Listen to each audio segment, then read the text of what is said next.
My problem is that we were never really taught to deal with our emotions in the right way. We were never taught to listen to our inner self. Some of us didn't have that luxury of a role model that would show us how to self-regulate and how to do all of those things. What we were taught is how to be cautionary to a fault, how to serve others, how to push our needs down in order to accommodate to another person, and how to override our own emotions to further suppress them, cater to another person, because there was no choice. So it turned out that you either listened and obeyed, or you went the other way and you rebelled, or you were pushed out. So your body will create that defense mechanism that it needs to survive. Each defense mechanism being its own thing and its own creation, they all come out in different ways. The good news is that the better inner world that you imagine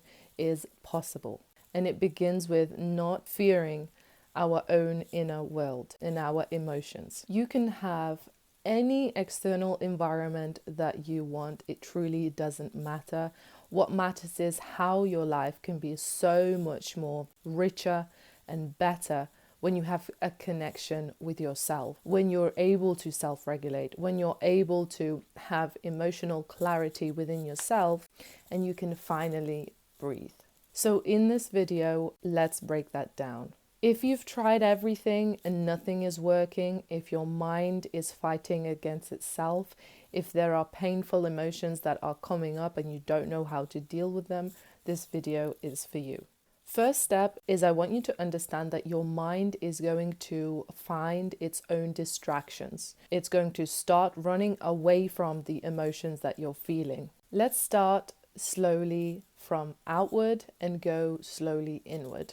Right now, you're probably feeling physical sensations like your mind racing, your heart beating, you're not too sure what's coming up, but there is a hot and cold temperature within you. If you feel something bubbling up, but you don't know what it is, stay with me. We're going to work through this. Right now, if you're feeling those physical emotions, that is totally normal. If you feel numb, scattered, fatigued, or sleepy, you have to feel it all. So right now, take a second to just feel. And there's no right or wrong answer in this step because there is a wide range of emotions that you might be feeling. You might be physically uncomfortable, but that's where it starts. So let's do layer by layer and go inwards. So starting with the physical. Then I want you to sit, to close your eyes and to put your hand on your heart. Whatever comes up, whatever feeling, whatever temperature, whatever thought, I want you to let it flow out of you and through you. I want you to sit as a witness for what's happening, not fixer. Don't try to make sense of everything that's happening with your mind, okay? There are stories that your mind is going to want to logicalize. Is that a word? Now it is. But you have to admit to yourself what is hurting in the body. If your heart feels like it's being stamped on, admit to yourself that the pain is there. If you feel angry, let it be. If you feel sad, let it be. If you feel irritated, just let it be here for the second. So that part of the step, I want you to make contact with emotion words.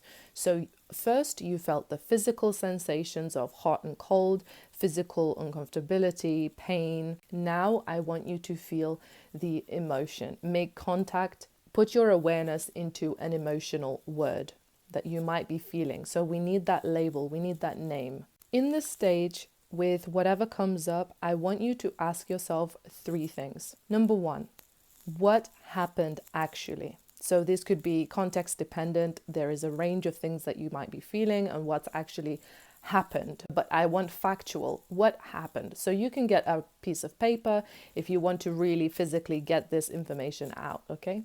Second thing is, what story are you telling yourself about it right now? So this could be about yourself or about others. I want you to write that down. The third question is a little bit more deeper. It's more serious. And the question is, what are you scared of? Okay, so what did this What did this situation make you scared of? The fear arose. What are you scared of? Now we're going to put our investigative hat on and we're going to go deeper into that with the question of why? What does this feeling remind me of? You want to be reflective in the situation. You want to think back. Have I felt like this before? Because there might be a situation that comes up in your mind straight away when you ask yourself this question that feels energetically the same inside.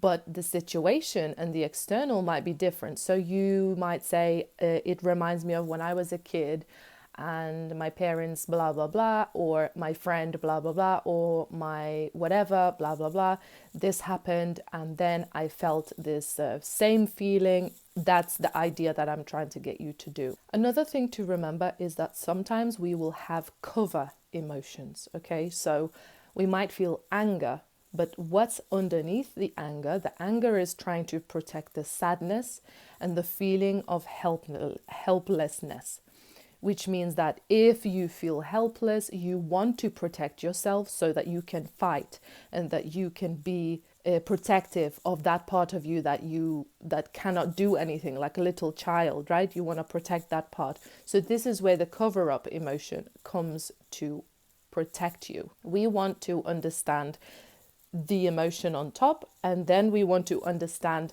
the core emotion. So if the core emotion is sadness, let the sadness come through you and let it sit there. You want to allow that emotion the permission it needs, plus your awareness, to sit there with you.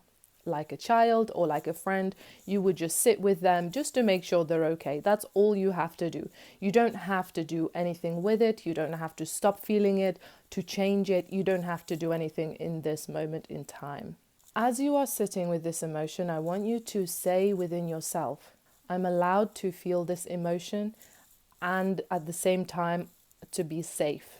I am safe right now, right here as I am. And close your eyes and really feel what you're saying. The next step is you're just going to sit there for however long you need. If there's any story that comes up, if there's any fear that comes up in you, I want you to write it down. The reason why writing it down helps is because it's not stored in your system. It comes out. And you don't want to store emotion in your system, because the more you suppress it, the more it's going to get uncomfortable. It's going to transform into a physical ailment sometimes. Now, going back to the story that you had made up about yourself of what actually happened, right? I want you to understand that that story doesn't have to have so much space in your head. If the situation is fresh, it's understandable that it's going to be there. But if it's an old situation, acknowledge how much time and how much space in your head you've given this situation. And lastly, I just want you to know that you don't need to know what's next. Holding a vision of the ideal future that you have in your head one day, that is enough future for now. The rest comes later, which you don't need to worry about when you're sitting with an emotion. If you feel fear and fear comes up, you don't need to control it or stop feeling it. You want to start to entertain the idea that you'll be okay regardless of what happens and if it happens. Okay, so you have to give yourself the freedom, release the fear, and really trust in your own ability that you will get through a situation if you need to. Talking about fear is a huge obstacle, and it has been for me. So if you'd want me to expand on fear, let me know. I will discuss that in a different video. Just before we close off, I'm going to leave you with this question. Ask yourself, what do I believe I deserve? Thank you for watching. Have a good week.